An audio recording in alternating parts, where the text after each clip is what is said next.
got a viewer request for my pasta fagioli recipe, so in this video, I'm going to make this Italian classic. Got to start with 1 pound of cannellini beans. I covered them in cold water and let that soak overnight. That's going to soften the beans and drastically reduce the cooking time. This is a really vital step. Now, really important, you don't want to use this liquid to cook the beans in. As they soak, they're releasing gases, so if you cook the beans in this water, you're going to ingest those gases, and we obviously don't want to do that. So we want to drain these beans. If you're pressed for time, you could use canned beans, but I really suggest using the fresh beans.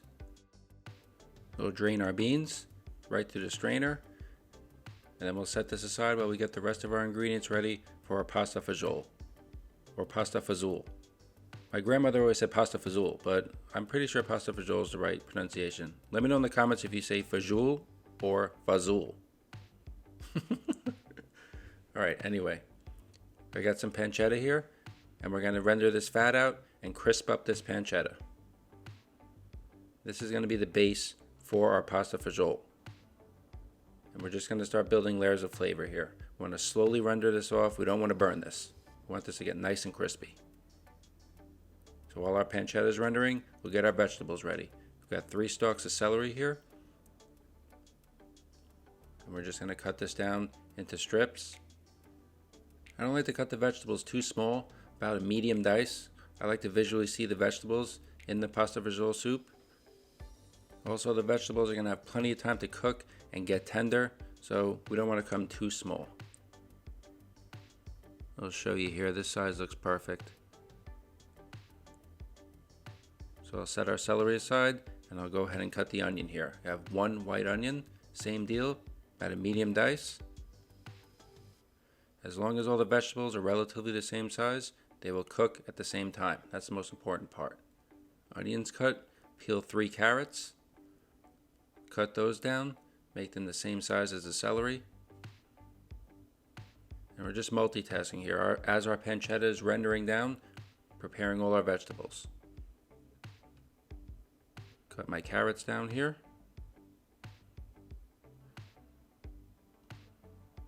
I'll grab 4 cloves of garlic, just give that a rough chop. Check on the pancetta, about 10 minutes or so. Fat's rendered down, the pancetta is crisped up nicely. Now what we want to do is we want to grab a slotted spoon and we just want to gently remove our crisp pancetta. We'll save this for later. We want to make sure you keep all that fat in the pan.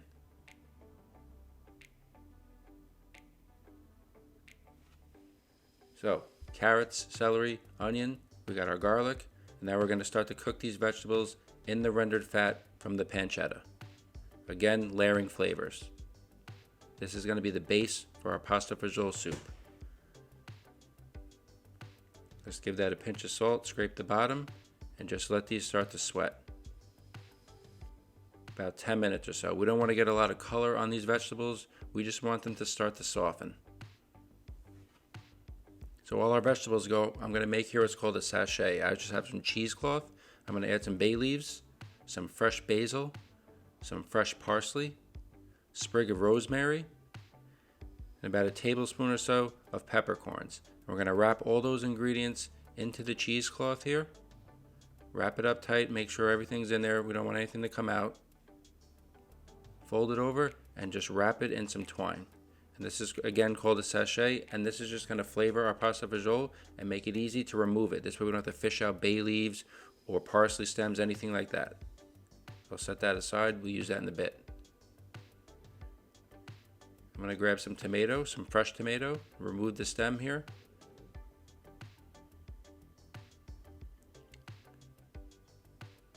And I'm just going to dice these tomatoes up, relatively large.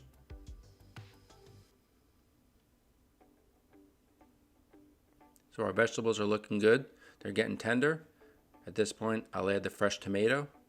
Incorporate that with our carrot, celery, and onion. Let the tomatoes start to break down for a few minutes, and then we could add our fresh garlic. Let that cook another 2 minutes or so, just until the raw garlic flavors out, and now we can start to season a little more. Some dried oregano, fresh cracked pepper. We'll bring some heat with some crushed red pepper, just a touch. If you want it hotter, you could add more, or if you don't want it hot, you could just leave it out. That's the nice thing about pasta fagioli, is you control the ingredients. Now we'll add a tablespoon of tomato paste. mix that in with our carrot, celery, onion, tomato, and garlic. And all these flavors are starting to come together now. I'll let this cook down another couple of minutes. At this point, we'll add 1 can or 15 ounces of tomato puree. And I'll let this mixture come to a simmer and let this go about 15 minutes or so. I'm going to season it with a touch of salt, a little bit of sugar to take away the acidity of the tomatoes, and again, just let this go. After 15 minutes or so, we could add 2 quarts of vegetable stock and 4 cups of water. We want plenty of liquid in there so we could cook our beans and pasta right in the pot. Add our sachet here, let all those flavors come together, and at this point we want to let this gently simmer for about an hour. Let those flavors really come out and come together.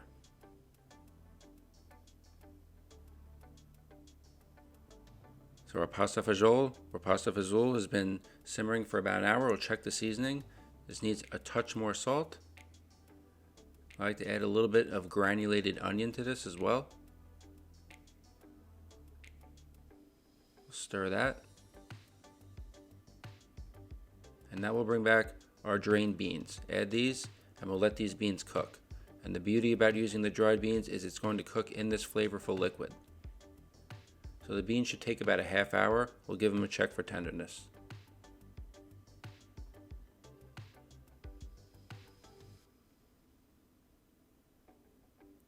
A half hour later, our beans are tender and our pasta fagioli soup is really starting to come together.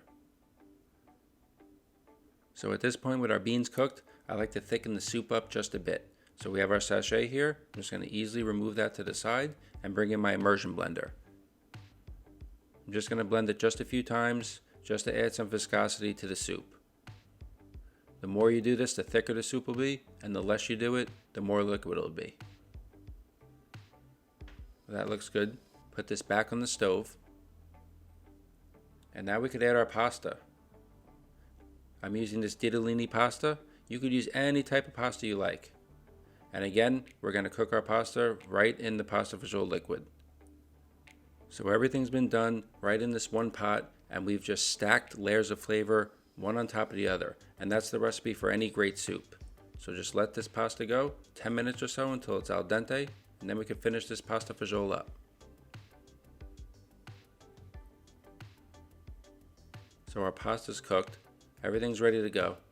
And at this point, we'll remove our sachet. It did its job, added plenty of flavor to this soup, and I like to finish with some baby spinach. Just let that cook 30 seconds or so. This way it keeps that nice green color. Our spinach is cooked, and now I'm going to take half a lemon and just squeeze the juice in there, just to brighten the whole dish up. You could use any acid here you like. Red wine vinegar works, and of course, some grated Parmigiano Reggiano, at least a quarter cup. This is also a good soup if you have the rind from the Parmigiano Reggiano to cook with the soup during the whole process. That'll really add nice flavor. Have some fresh oregano. I'm going to give that a nice chop, and we're ready to plate this up. Make sure we get plenty of liquid.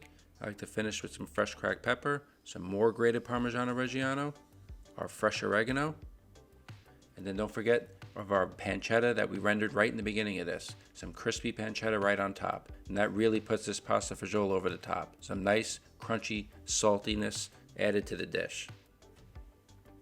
And that's it. That's my pasta fagioli, or my pasta fazool. Whatever you want to call it, it's delicious. Hope you enjoyed this recipe, and I'll see you in the next one.